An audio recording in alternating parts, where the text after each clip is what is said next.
Anurag தாக்கூர்ஜி, thanks.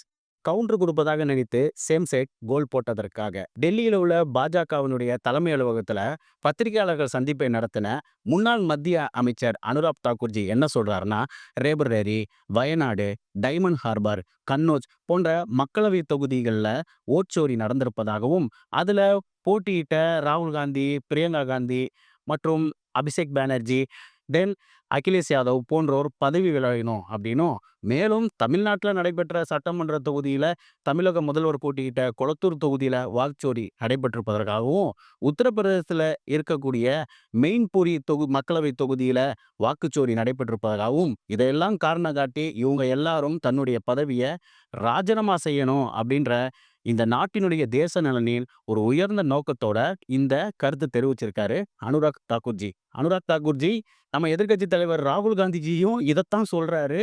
இந்த நாட்டுல தேர்தல்ல மிகப்பெரிய ஒரு ஓட்சோரி நடந்திருக்கு, வாக்கு திருட்டு நடந்திருக்கு. அந்த வாக்கு திருட்டை முழுமையாக கண்டுபிடித்து அதில் போட்டியிட்ட அத்தனை பேரையும் தகுதி நீக்கம் செய்யணும் அப்படின்னு பார்த்தா, கிட்டத்தட்ட மத்திய பெங்களூர் தொகுதியில தலைவர் ராகுல் காந்தி அவர்கள் ஓப்பனாக எவ்வளவு ஓட்டுகள் திருடப்பட்டிருக்கின்றதை வெளிப்படுத்திட்டாரு. அங்க தொடங்கி இந்தியாவில் இருக்கக்கூடிய 543 நாடாளுமன்ற தொகுதிகளிலும் இந்த வாக்குகளை சரிபார்த்து எங்கெல்லாம் முறைகேடுகள் நடந்திருக்குதோ அங்கெல்லாம் நம்ம தகுதி நீக்கம் செய்தோம் என்றால், நிச்சயமாக 2024 தேர்தலை மீண்டும் நடத்த வேண்டி இருக்கும் என்பதில் எல்லளவும் சந்தேகம் கிடையாது. ஜெய்ஹிந்த்.